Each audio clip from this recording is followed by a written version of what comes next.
Hey everybody, it's Jack from Atlantis Water Gardens. Today I'm in Rockaway, New Jersey. Actually, I'm back in Rockaway, New Jersey. This is going to be our third water feature on this property. Now we've got a space which is on the other side of this brand new sunroom where we actually had built a pondless waterfall probably 6 or 8 years ago.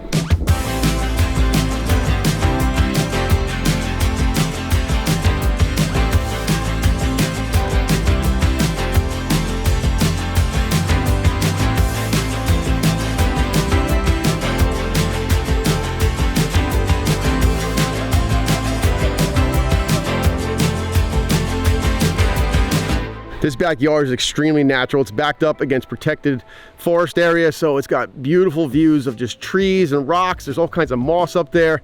Down here, we built this pondless waterfall initially just as a small little feature that they could look at from outside where their bedroom used to be. Now you've got this gigantic sunroom here. They spend a lot of time here, and they've also got that whole balcony right off the bedroom. So they're like, you know what? We need something a bit larger here. We've got an existing rock retaining wall. We're gonna leave that be and build out in front of it. Now, we're not gonna totally get rid of this waterfall. He really likes this butterfly bush that is here already. Actually, they didn't even plant it there. It was seeded by itself from the 2 butterfly bushes that are back behind it. So he's like, you know what? Nature found a way, I'm gonna leave it. Let's work around it. And he really likes the character that this small waterfall has. All the moss that's grown in and around it, it really looks like it's just been here forever. So we're gonna play off of that and keep that guy. Over here next to it, we're gonna dig in and put in a nice big reservoir where eventually we'll tie this waterfall back into it. This has a small reservoir underneath it. We're gonna disassemble it back to about this first drop section. So this section here will all come apart. We're gonna take and twist this thing out this way so it can join into that new reservoir. Back behind it, we're gonna be building out in front of this boulder wall. Now, one of the options we talked about was actually pulling this wall apart and going back into it. It makes things quite a bit more expensive when you start to do that. So he said, you know what? I'll be cool, we stay out in front here. We'll build something that really looks like it fits the space. Those boulders, when we're all done, will just fit into the backdrop of what we're gonna create here. And we're gonna make sure we get multiple cascades coming off, probably like a lot of ribbon waterfalls facing towards this brand new sunroom. Just like the other side, access on this side is quite tight. We've only got access through this 4-foot wide gate. So we brought a bunch of small machines with us. We got the spider crane, we got the Kubota KX18, which actually has an expandable undercarriage. It goes down to 39 inches, but we won't need it here. And then we got the MT, and we got Colby.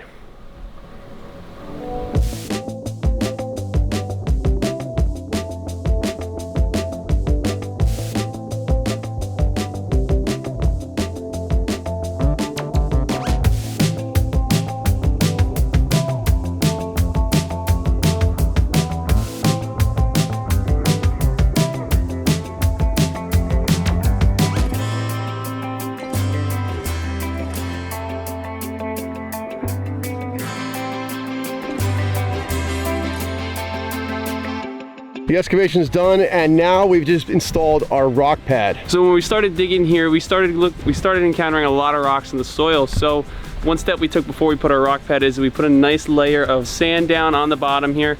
So that allows some cushion, and also it's like a cheap insurance, making sure there's no rocks under here, nothing to possibly penetrate the liner. And then on top of that, we have rock pad. This stuff is like 3 times as thick as normal underlayment. And this is just to really make sure no rocks or roots or anything can get through to the liner. So our liner is gonna actually go right on top of this, and then we're gonna put another layer of this stuff on top of the liner to make sure those blocks don't make any kind of holes in the corners where they meet and have some sharp edges. Which is probably what most people worry about when they're either installing a pond or having a pond installed, is leaks, right? That's the dirty L word. We don't want to have that happen here. And taking all these precautions is extremely necessary no matter what you're doing, because this is a ton of work just to get to this point, like digging all that soil out, getting that fabric in, and then installing your liner. Imagine having to go through all that again after you've put all your rocks inside here because you've got yourself a leak. So take your time. If you're putting your own pondless waterfall in, make sure you scour every single square inch of the area that you're working in, and you'll come out with a great result.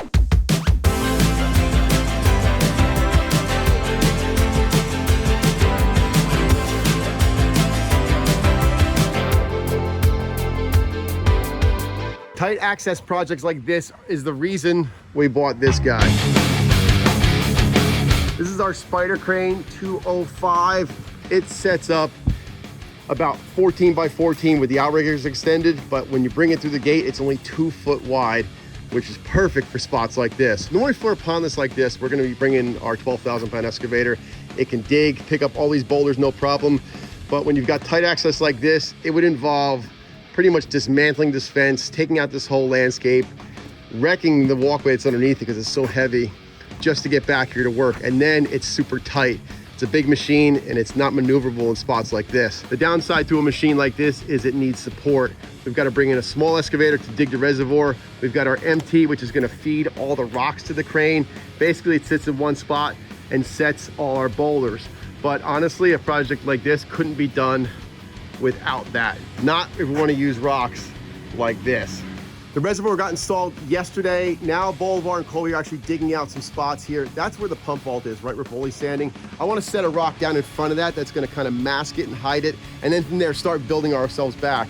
We've got to go from down in the reservoir here, which is about 8 inches below the patio, up to block that wall. We want to start the waterfall somewhere up in this area here. So that's going to involve a lot of layering. We're setting rocks and then backfilling with gravel and then pulling the liner back and probably shaping our dirt back behind it so we can fit more rocks and create these cascades. This is all the fun stuff though, right? So this is the time to get creative and make it look like it belongs here, like it was coming out of that wall. Let's get started on day 2.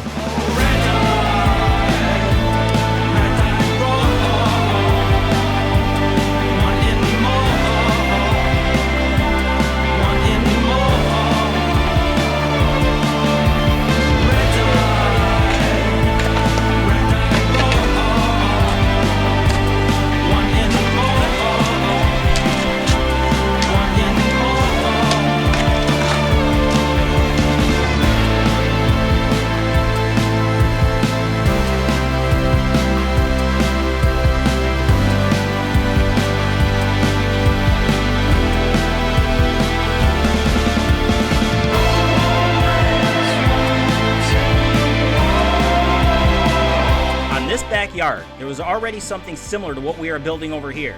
Did you see it in the corner? Drop your answers in the comments below.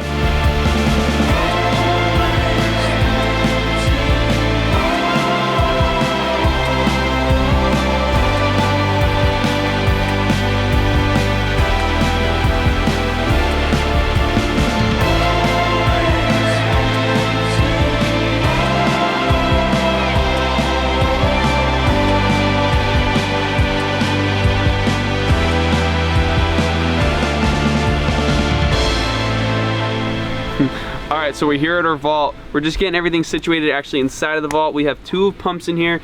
We have a brand new SLD 5-9, and then there was a previous feature here, so we're reusing the pump that was in there in AquaSurge 4000.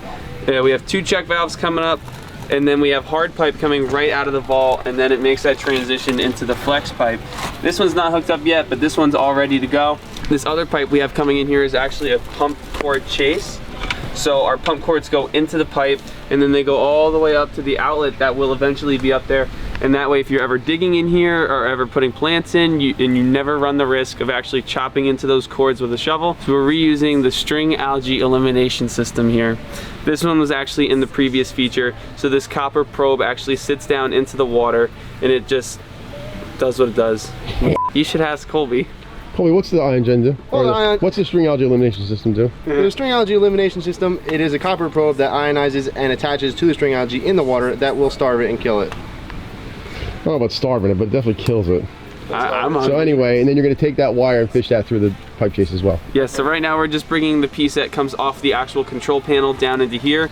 There's going to be a quick connect right here, so that way when this probe is actually completely done, there's no copper left actually on the columns. It's super easy to replace, then just unscrew it and put a new one in. Starves those nutrients, huh, Cole? I read the box. Pretty sure it just kills it.